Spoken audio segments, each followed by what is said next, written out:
And I think there's a couple ways to lose, and I think that the way that they lost there, isn't all doom and gloom for them in the next game, as you are ready for the picks and bans for game number 2. I think what really happened to them in game 1 is that they lost to a couple individual efforts, right? Yes. Particularly from Kana and from SARPEII. So if that's the way that you lost, if you're not getting out team fought, if you're not getting just beaten by a 5-man unit that's better than you top down, then I think you can regroup.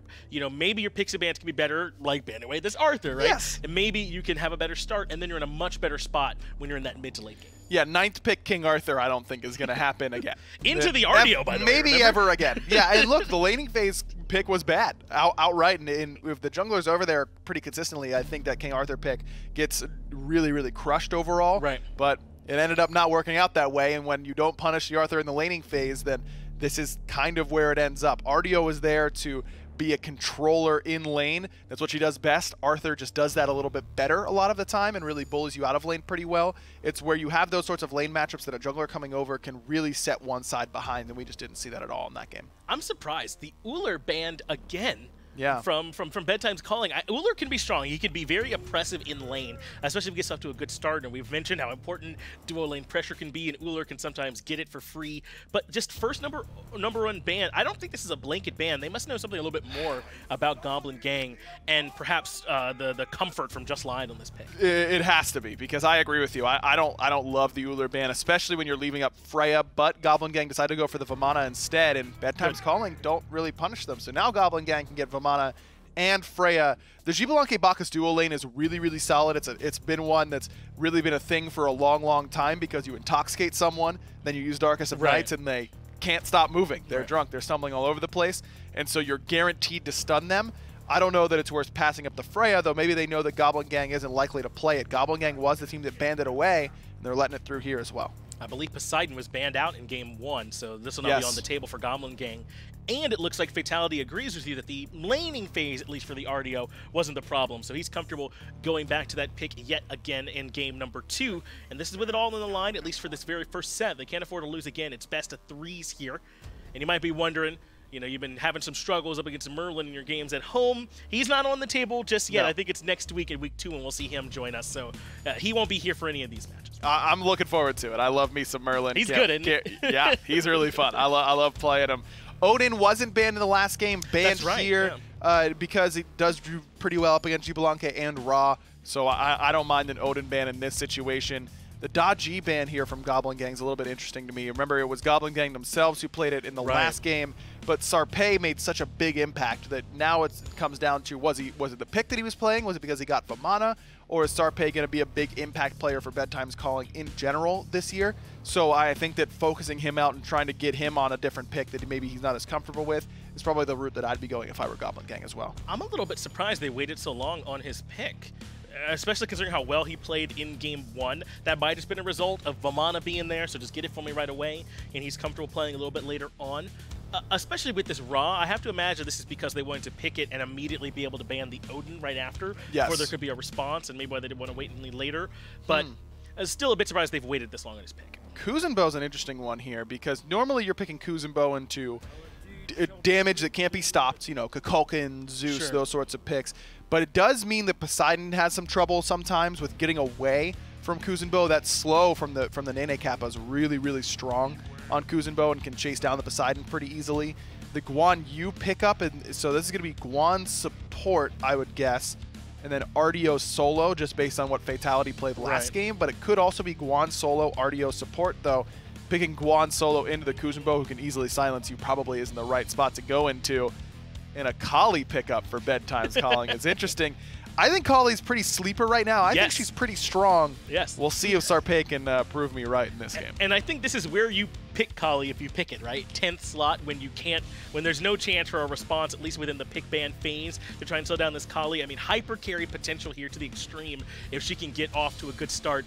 But who exactly is it that she's looking to stick on? That's going to be the question for Bedtime's Calling. I think it's Vamana. I think you're trying to chase down the enemy jungler in this game, because Vamana, once he gets up into Big Baby, he's got the shield now and all this HP 5, and Kali does not care about all of that. Once she gets chin size, that attack speed chain is so fast that she can chew through him easily. I like it.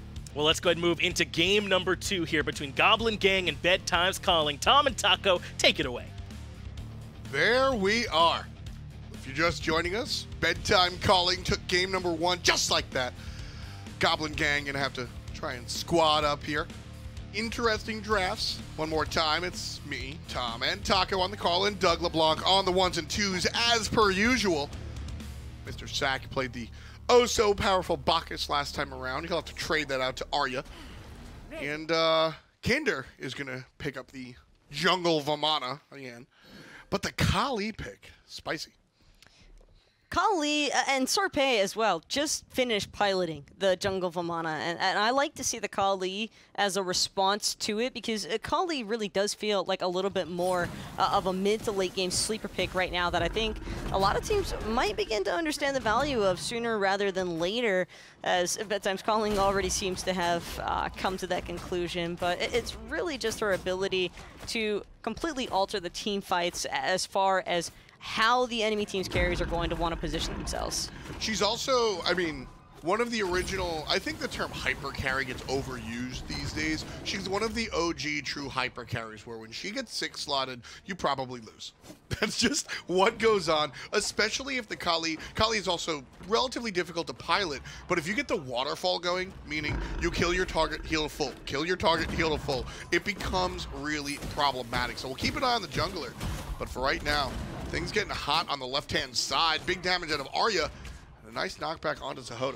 A lot of return poke returned onto Sahota, sure, but that creep wave is still needing to be cleared. Just Lion having used that impale instead on the Xbalanque means that their purple buff's going to get invaded for free here.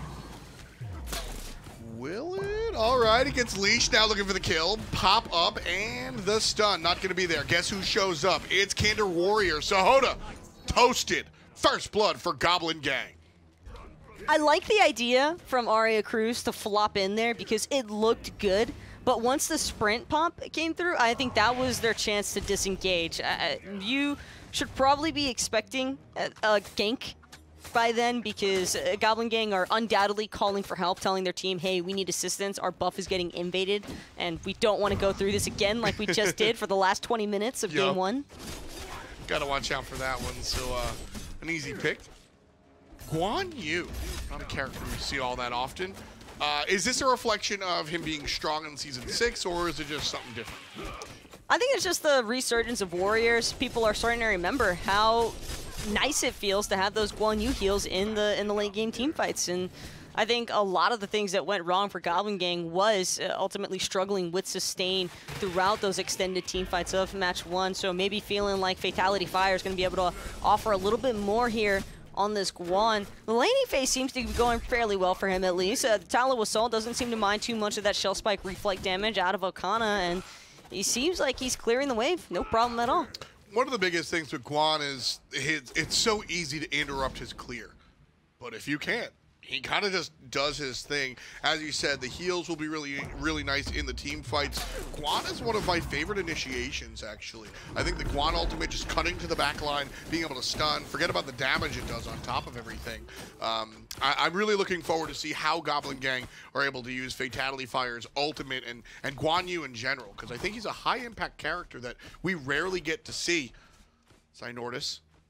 High impact rotation here. Level 5 Kraken available. Here comes the Whirlpool. Here comes the Kraken. And here comes the pain. Goblin Gang, 2 kills unanswered. A very different start to game number 2. Nothing better for just Lion on this Anhur than watching his mid laner rotate in for the freest of kills, by the way, onto Arya Cruz. You could hear that flop wanting to be executed. It's just not a chance when you're getting crippled in the process. I just think that Cynortas understood this early on into a match, those wards are going to have just now started to wear off if there had been any to start with. And sometimes I don't think that every support is really feeling like those wards are necessary in duo this early on. Yeah. While it might be popular to die at a minute 40 in your ranked games in duo lane, it is not necessarily the case in competitive. I also really like Cynortas utilizing, again, you're going to hear me, if you're newer to the scene, you're going to hear me talk about character identity a lot. It's one of my favorite things. If you're going to pick a god, use the tools given. Poseidon zooms, and making use of the movement speed early and often, and just being able to make that early gank before players are a higher level, it's very, very big. Fatality now using that horse ult. Not really a big deal, just getting a nice stun. There's 0 kill potential there. Yeah. That's just, he's just trying to flex on him. just bringing it out. Bringing it out. Sometimes you gotta assert your dominance until you remember that you don't have your CC immune ultimate to get out of the T1 tower shots, but might not necessarily need them, but keep in mind, SARPEII now probably gonna make FataliTyxFire wish he still had that mounted horse to ride on out of. There's the stun. Here comes help, though. Blink forward from Kinder. Will it be enough? Heal on a Fatality thanks to that Guan Yu. And right side, left side split up. FataliTyxFire gets the solo kill. And Kinder chasing down SARPEII. Can't find it after the Kali ult. But what looked like a terrible situation for Fatality winds up going in his favor. And he better thank the jungle. And now I respect him. He's alpha. There it is. I mean, let's be real. That was not the right play, using that ultimate. Cynortas just got a haircut. We all know it too. A little bit more to the right there, Ollie, and you had him. Close, but no cigar. We'll see how this Raw works out. Another character that we haven't seen really in a minute. Again, same question I asked you about the Guan Yu. I'll ask you in a moment. oCxnnahh intoxicates, just barely not enough to take care of Cynortas. Jumping forward is SARPEII, and the support likely to lose his life here. Sahota gets the last hit, not a bad look. Oh, but here's the rotation of the mid lane, and that's a double kill. Sahota being gifted. Where's the jump? Where's the jump? Can Sahota get a third one? Not if he shoves his basics into the wall. And Just Lion gonna be fine. Just Lion, I think, maybe understanding. Oh, he had a ward right there on the choke point. Backing off is the exact play he needed to make in that moment. Let SARPEII know that he had vision of him, but getting hit by those poison darts, not gonna go in the same boat here. Just Lion already so poked out in this dual lane. If he's not careful, he could end up getting soloed. No Xbalanque ultimate available just yet. Would have been able to use that for the extended range. And they're very healthy. His opponents, not so much. Goblin Gang now. A very slight lead. The only reason I mention it is because it's very different from game number 1, wherein Bedtime's Calling was 1,000 gold up from minute 2 and just invaded the enemy jungle the entire time. Now, a more even contest, and we'll see where it goes. We've seen better rotations from Goblin Gang, and that is one improvement that I'm very happy Goblin Gang are starting to make the adjustments for. But I do feel like a lot of these rotations are out of place. SARPEII going to be forced out of that Kali ultimate just to try and stay alive. But FataliTyxFire now turning his sights onto Ollie instead. 3 different members surrounding him from Bedtime's Calling, but it's Ollie who's on the run. Beautiful play there from the horse. That's what we were talking about. The damage is also incredible. And the usage of the wall. Ultimate onto Arya right there. Not really all that strong. 4-man buff split. It's an invade, so it's all good. But the usage of the wall from that Guan Yu, being able to lean against the... So we saw Guan use the ultimate in lane here, and how he wasn't able to make such a tight turn. Using that wall in the jungle, that's a nice tech move. I really like that. And Fatality makes the Ra hurt. You know, it still hurts my soul just watching a Kuzenbo shell spike in action. every single time, without fail. I just really don't like that god. Hey, man, just stop. Just don't attack. Oh, no. Just Lion wishing he could get SARPEII to stop here, but there is no escape from the Kali. Did get the beads pull, at least, out of SARPEII, but unfortunately, that is not going to be enough to save his own life. And That's rough, because SARPEII didn't have the ultimate available. So if Just Lion gets underneath the tower, he's Gucci. I think they dive no matter what there. They do dive, but he might get the trade out with the Kalima, where here it's just a kill for Kali, which is very scary. Because now, Boots and Katana are online, and this is... Kali has a couple of stages. She's got level 1, where Lash does more damage than you'd expect, and then she's got Katana. And now she's kind of doing her thing until, like I said, 6 slots where she just kind of beats you up. So that's going to be a really big deal. It would normally be a really big deal, but I still think that there's opportunities for Goblin Gang to get away from the likes of this Kali, despite her having the haste and katana. It's not always easy to keep that channeled. I do think that there is a decent amount of interrupt as well from Goblin Gang, and like Doug just so kindly highlighted as well, FataliTyxFire with the early Pestilence Rush, still an excellent item to have against a Kuzenbo because of the magical protections that it provides outright, but the anti-heal aspect is what I'm really keeping an eye out for, and what I want to see a lot more of, because it's not just the Kali that Goblin Gang have to worry about, it's also the Raw. And I wouldn't be surprised if Sahota even picked up an Aussie or a Bloodforge later on this match after the Transcendence. You're going to have to worry about some self-sustain from the Xbalanque. So anti-heal is definitely the way to go. Got to keep an eye on everything as far as the itemization is concerned. Just Lion going with the Rune Forge build. The Gold Fury, half HP. Cynortas does have his ultimate available, so this will likely go the way of Goblin Gang. There's to confirm it's not dead just yet. Goblin Gang are able to take it. Bedtime Calling had a window, but I think they heard the Kraken and just assumed. They just weren't able to really cut the distance. That was a really strong front line, too, from mrsacx, because Artio is hard to get around. You've got to worry about that cripple field, not to mention that she's also got the stun in her bear form, so it's not a walk in the park to get past mrsacx from the get-go. I think SARPEII was actually the closest member throughout the Lash, but comparing a Lash to a Kraken, I think we know who's going to win here. Not going to happen just there. So with the Gold Fury, the first one of the game, Goblin Gang inches forward just a little bit, about 1,500, just shy of it, is the lead for GG. And this is most important for Just Lion in this dual lane, because he's already about a level and a half down to the Xbalanque. Sahota just has gotten the better end of this laning phase due to successful ganks from his teammates, but also, with the Gold Fury being down, it's going to, I think, take a little bit of the stress and pressure off of Just Lion, because there's not as much reason for Bedtime's Calling to be over in this dual lane any longer. Instead, attention is going to shift, I'd imagine, more towards the Pyromancer, and so the mid-jungle aspect is what's really going to take over for the next few minutes, giving Just Lion a little bit more time to farm here. Really, what I think the most important thing about Just Lion is the fact that he's playing a Lion. You know, it had to have been intended. He knew what he was doing.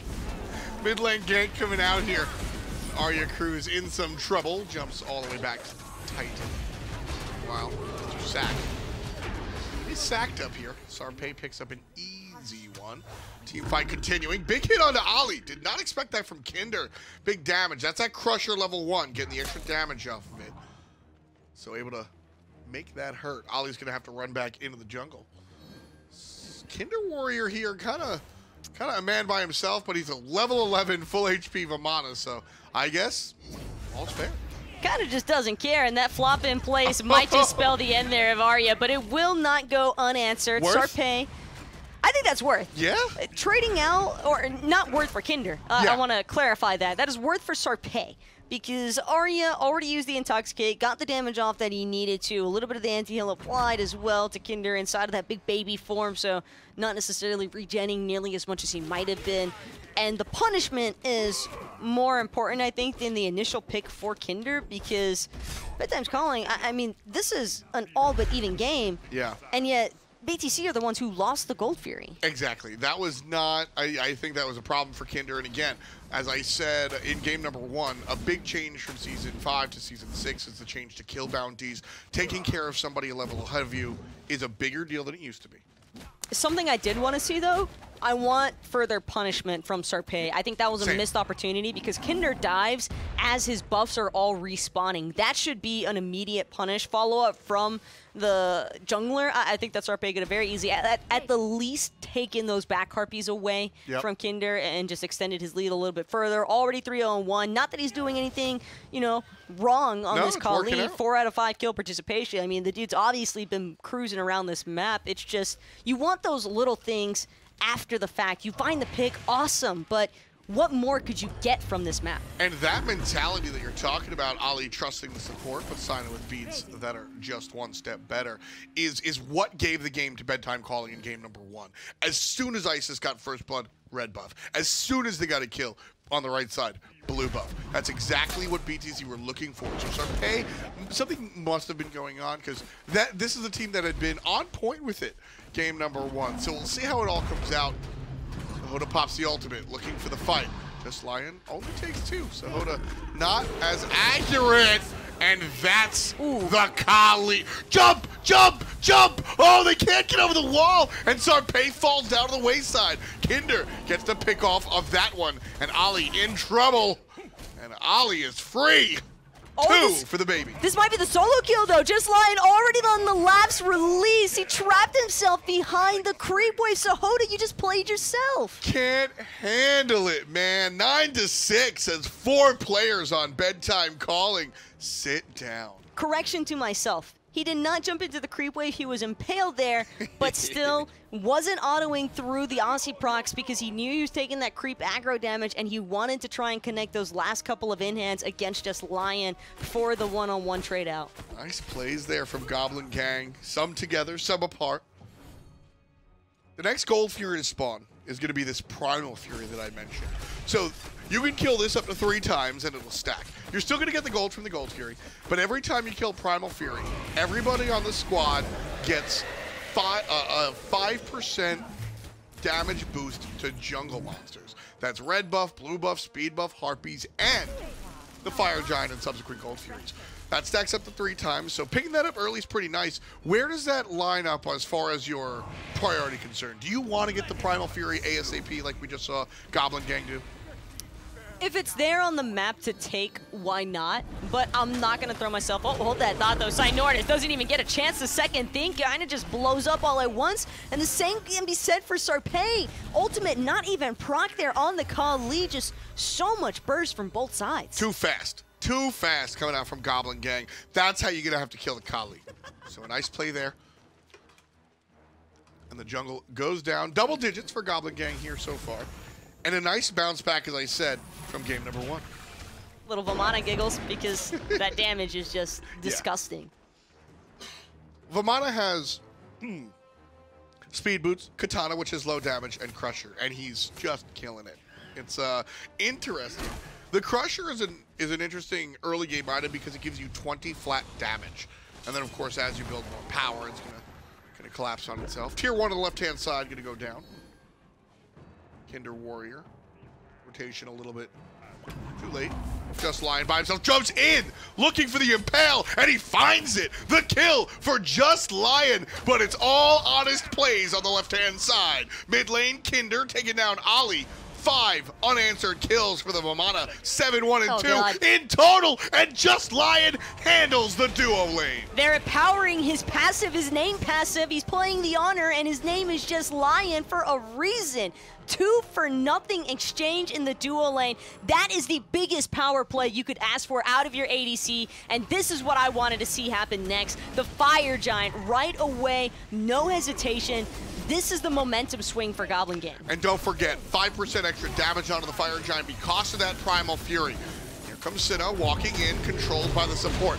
Low, bedtime calling. Cinna takes care of it. SARPEII takes care of Cynortas. Where's the rest of the team fight? Beans is good. Kali ultimate is out. Where's the target? Right there, baby. Just Lion, just frying. SARPEII cooking up a dinner. On the right-hand side, jumps over the top. mrsacx in trouble. Kali trying to continue, but it's Cinna with the baby.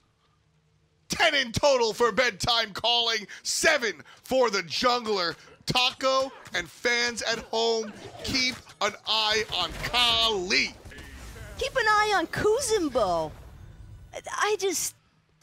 Every single time you think that it's there, and it just isn't. Goblin Gang, for all that momentum that they just had, crushed in a single moment. Your ADC gets a double kill and a 2v1 scenario. You just found a pick in the T1 tower in mid. You make the swing over to the Fire Giant, and you lose it to the Kuzenbo. What I love there from bedtime calling specifically is that I think we've seen a lot of teams not go for that. I think a lot of teams would have just played it safe. Nice Aegis, but will it be too little too late? The answer is yes. Another kill for Goblin Gang. Sahota pushing up by himself, a little problematic there. But bedtime calling, just sending Kali and Kuzen in and just saying, roll the dice, baby, and it all coming up Millhouse. Gotta love that. To be fair, that wasn't you know, a picture-perfect Fire Giant pool, because anytime you've got to deal with 2 or more members from the opposite team, it already makes the exchange questionable. Yeah. And so I completely understand, but the Kraken has got to be there for the secure. You can't be losing Fire Giant to a Kuzenbo or even the Kali when you have a Kraken. Completely agree. If they lose it to Ollie, I'm giving I'm giving Goblin Gang some nonsense right now, because that's not what should have happened. Bedtime calling now, trying to leverage this Fire Giant, fighting off the flag. Looking for something. Kali jumps to the left side. Ultimate already used, essentially out of the fight. Bedtime calling takes care of the Artio. mrsacx sitting down, but Kinder able to answer back as Ollie is going to do the same. Here comes Kali. Blink where? Downside. Looking for Cynortas. Can't find it. Jump over the top. Sid is there to take one as well. Kinder blinking behind. SARPEII. No ultimate available, and he's going to be taken down just like that.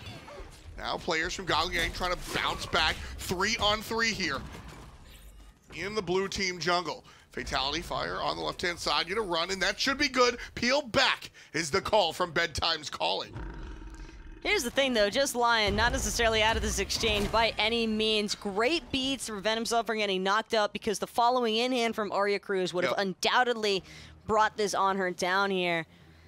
On the bright side, though, for Goblin Gang, they might have lost the team fight, but Bedtime's calling, they were the ones that stole the Fire Giant, and yet it's only the Kuzenbo who still has this Fire Giant buff around him, meaning that I don't really see Bedtime's calling profiting too heavily off this Fire Giant any more than what they just did off of the golden experience they got from those kills, because tower push, not necessarily going to be there, especially not if Arya Cruz ends up dying here. Ollie going to use the ultimate. mrsacx doesn't care. Just totally healthy. Here comes Lion, and that's a different story for Sahota. Whirlpool Kraken, baby. The Hunter runs away with a tail between his legs. And Kinder Warrior picks up another kill. Arya will fall for the 5th time this game. Fatality on the left side. Phoenix, Gold Fury looking to be aggressed on and taken by Goblin Gang. FataliTyxFire by himself, zoning. But here comes help from the Artio. Here comes help from the Vamana. Knockup from Kuzenbo, a little bit too good. SARPEII gets one. It's 2 down. Can they fight? Fatality says no. 2 dead on either side. Not sure that's the help you're really looking for when your boys show up to the brawl and just immediately get sucker punched in the mouth at the same exact time for the KOs. But it happens. It's about presence. It's the thought that counts. Exactly. And FataliTyxFire's still alive, so he might have been the one to pick the fight, but he didn't have to finish it. He's able to walk away, no problem whatsoever. His teammates already paid the final price there. But Goblin Gang do get the Gold Fury, just another one to the pocket. 22 minutes in climbing, still a good time to be looking for those mid-game Gold Furies to give you a little bit of an advantage. And I would imagine once this Fire Giant respawns, if Just Lion doesn't end up getting picked off here, that Goblin Gang are going to be looking to try and confirm this one. Bedtime calling, though. This is an even game here, Taco. This is either player could really look for this. I think we're going to see an old-fashioned Just Dance. I do have to know, though, if you started a fight and 2 of your boys showed up and immediately got KO'd, what are you doing next? I mean, not telling anybody, that's for sure, and making sure it's not broadcast on our Mixer channel. That is absolutely for sure. Realistically, what am I doing? I'm probably leaving and going someplace else. I'm going to pick my boys up and go someplace else. Bedtime's calling. Goblin Gang, they don't have that option. They got to stick around. The Fire Giant will be a nice look. Magi's Cloak coming out from Arya Cruz, but more importantly, I love this Ankh selection. FataliTyxFire, not only will the heals be negated, but it's upgraded. Players are going to take extra damage if Fatality heals them up, but they don't need to. Just Lion is just crushing people with these basics. There's help for the mid lane. Sahota going to avoid most of it, but Fatality finds a kill. 2 players dead on the side of Bedtime calling. SARPEII can't do it. Low is the Kali, and the kill won't be found. Assassin runs away. Kinder's here, smacks it down. 3 dead in BTC jerseys. Arya unlikely to make it out of here alive. Dancing in between the camp. Arya's he's just toast. He's trying to waste as much time as possible, because if he keeps delaying the game, then it means that Goblin Gang are forced to go for the Fire Giant. I think that had they brought down Arya Cruz a lot sooner, they might have been able to even look for a mid-Phoenix push before worrying about that Fire Giant, because if you get the mid-Phoenix, you're probably getting the Fire Giant no matter what afterwards. Yep. And so I do think that Arya Cruz made the right play there. Absolutely. Did save his team from losing a T2 tower and immediately after a Phoenix for the moment. Whether or not Goblin Gang are going to be able to siege those, despite the, or after having gotten the Fire Giant, is, you know, that's another story. Bedtime's Calling could still look to play base defense, but the big thing I'm looking at here, Tom, is these raw snipes. I don't think I've seen a single one connect. OIIy is just, it's a little bit to the right, and then it's a little bit to the left, and then sometimes it's just out there in Narnia, but... Which I don't get, because the ISIS Spirit Balls were money.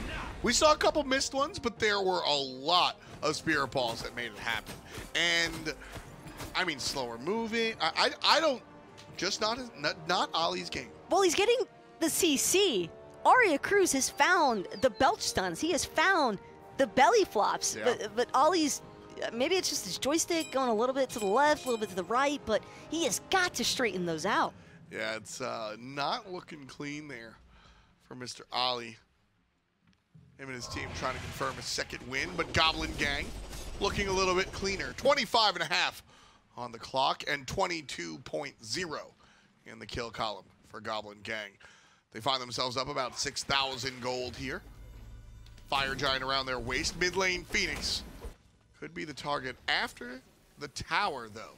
Kinder with a nice positioning, looking for the loop. And normally you might see some split push in these sort of situations, but I want to see all of Goblin Gang 5-man group because there is a Kali on the map. SARPEII, level 20, full build. You don't want to take any chances. Just Lion and Cynortas are your priority here. You do not want to leave either of those two by themselves. Midwave pushing in now. FataliTyxFire might look for it himself because T2 tower in mid has already been poked out pretty heavily. I think he will be able to claim it no problem. And if they're finding this Oni Fury immediately after, this is promising as well, because this is essentially a fire minion wave that Goblin Gang could potentially have to push with on the left side Phoenix, if that's their intention. Well, it goes down, so the next minions that come out will be empowered. They'll do a lot of work here. FataliTyxFire chewing SARPEII. Walking away no problem here. I'm surprised at the lack of hammers. We've got one. We've got one, but I feel like we could have more. Blackthorn Hammer has definitely been another one of those items on the rise lately. 2,000 gold, like 450 health, 200 and something mana, a little bit of physical power, but more importantly, we're looking at the passive of this item, getting that 10% cooldown reduction when you're above the HP threshold, and then when you're below, getting the boosted MP5. And I think that's really important to look at. Another missed ultimate from OIIy. Not a great look. Now 20% CDR. We'll see how it expands. Now team fight on the left-hand side. SARPEII gets just Lion, but SARPEII goes down right after the fact. That's the most important thing. The fact that you take care of Kali after. Jump up and down for the Bacchus, but Fatality going to take care of Sahota. Kinder on the run. Sure, but the Anhur is already dead. That's your tower push. Yep.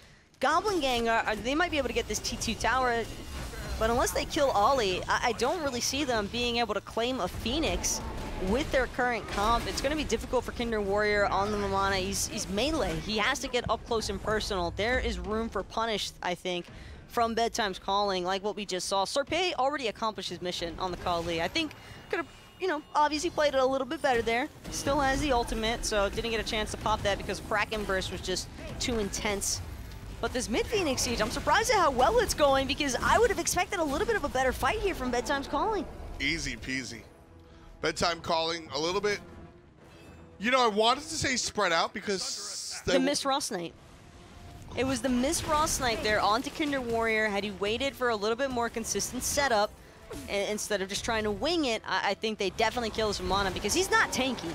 He's got some protections and some health from that evolved Hide of the Urchin. Sure. But that's not guaranteeing him to survive through a Celestial Beam and a Searing Pain combined. 2,500 HP, yeah, that would be taken care of by the Rock.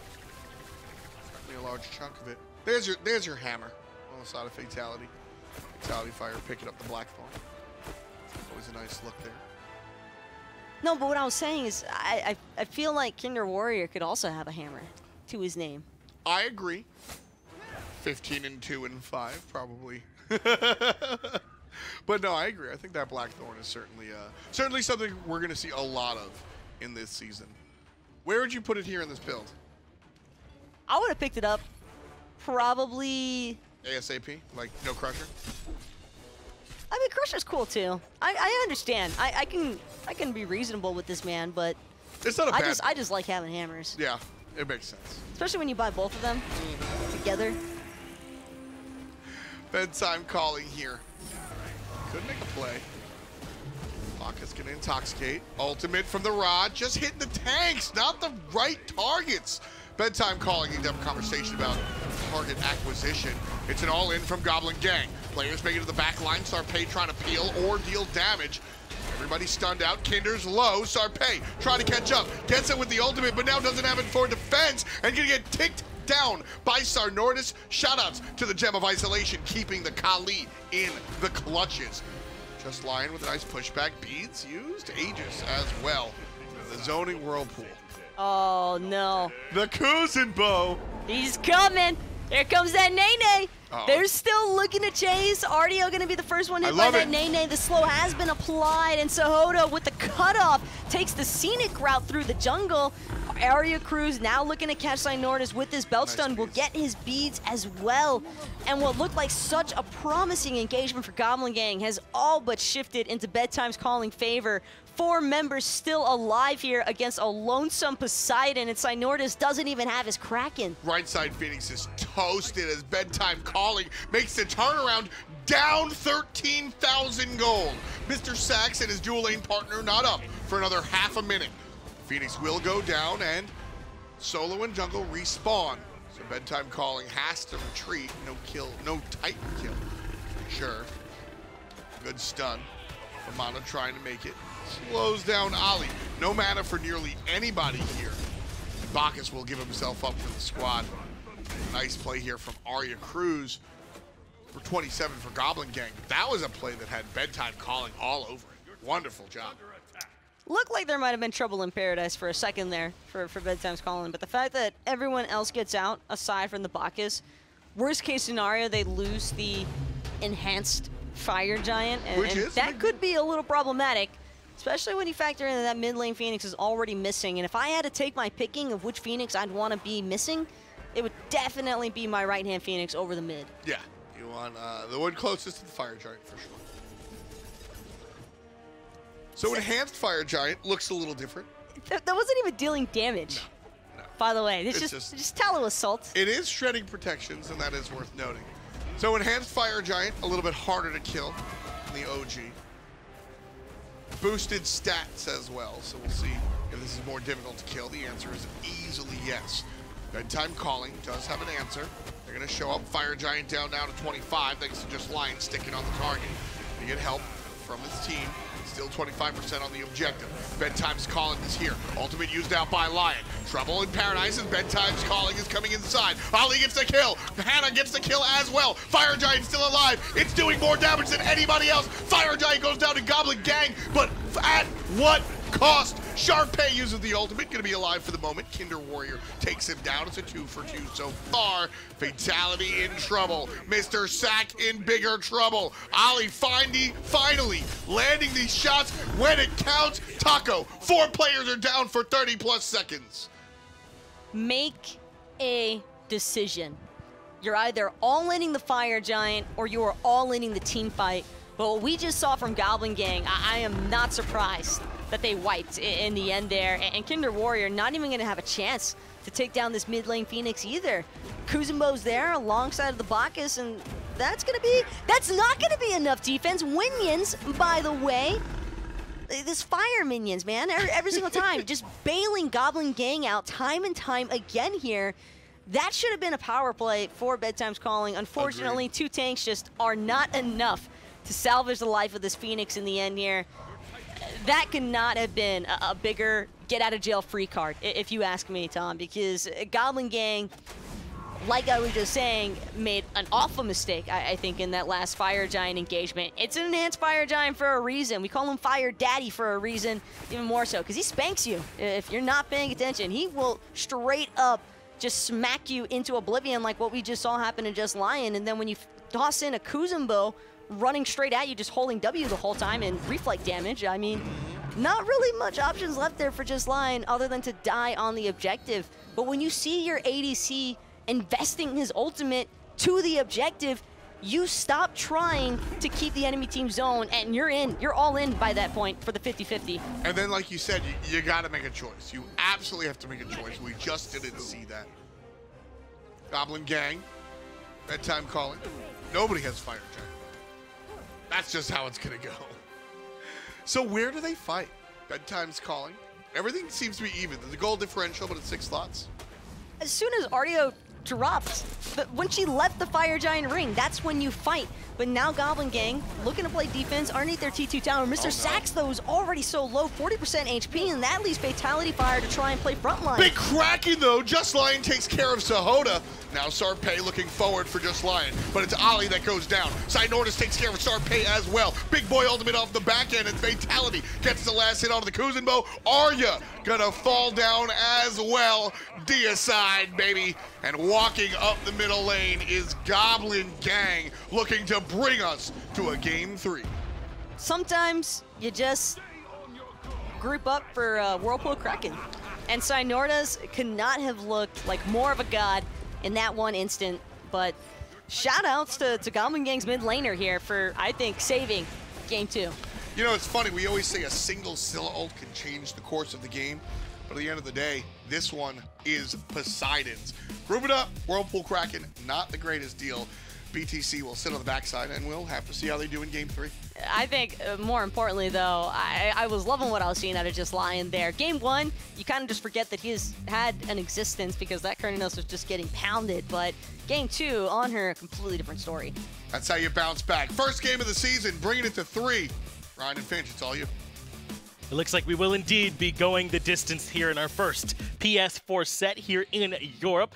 Ryan, Agro Bailey joining me yet again, and this time it was Vamana again, but on the other side, I suppose. Yeah, exactly. Look, Cynortas makes the big play to end the game with a huge 3-man Kraken, and that's the storyline for sure, but it was the Vamana that got them there in the first place. Right. I mean, whoever's got second pick, if they don't ban Vamana, I don't know what game they've been watching, because Vamana has just been absolutely dominant in both games so far. Both times in the jungle, both times the exact same build, both times crushing the opposition. 17-3 for Kinder Warrior. It's been really impressive what both these teams have been able to do from the jungle. And it kind of forces me to ask then, is Vamana truly this oppressive when he's able to get ahead? Or is it these two teams haven't done enough to play around this Vamana and maybe given him too much space or too much license to get to the point where he's comfortable? I think it's a little bit of both. I think Vamana is really strong in the current meta and can do a really good job against gods like Ra, chasing them down and being impossible to peel. But at the same time, OIIy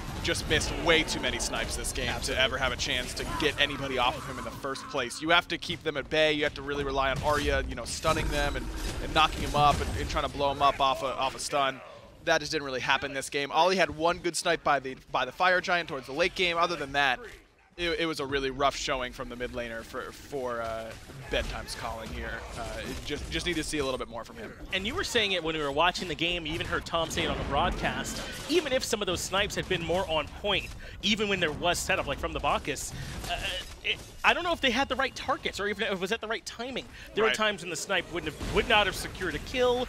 I don't know if we want to be using it on this tank anyway at this point. So I think there's some target selection that needs to be looked at for Bedtime's calling, as well as just mechanically making sure that you're cleaning some of that up. Agreed. And I mean, you look at the way that OIIy played in the last game when he's ISIS, and he's the one dictating the engagements. He's the one setting himself up for CC. Seemed to be much more comfortable with that.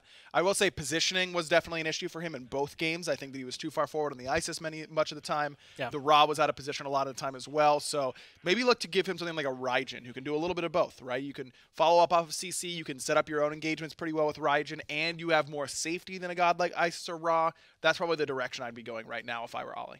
I think also if you're bedtime, you need to make sure you're able to capitalize on your matchups where they're strong. We were talking about that Kuzenbo Guan Yu matchup, right, in the solo lane, and how Guan Yu, or Fatality rather, was able to very comfortably farm throughout that early game. It felt like, and get to the point where Guan Yu can be so oppressive to try and deal with. I mean, level 2, he was really low in our tower, and that's what you expect. But by level 7 or 8, you saw Fatality just kind of walking out and doing whatever he wanted on the Guan Yu, and I don't understand how that happens, to be honest with you, Finch. I mean, your whole job as Kuzenbo, you can throw your Nene and then you just stand there and you just wait. And you just wait with your hand hovered over your third ability, and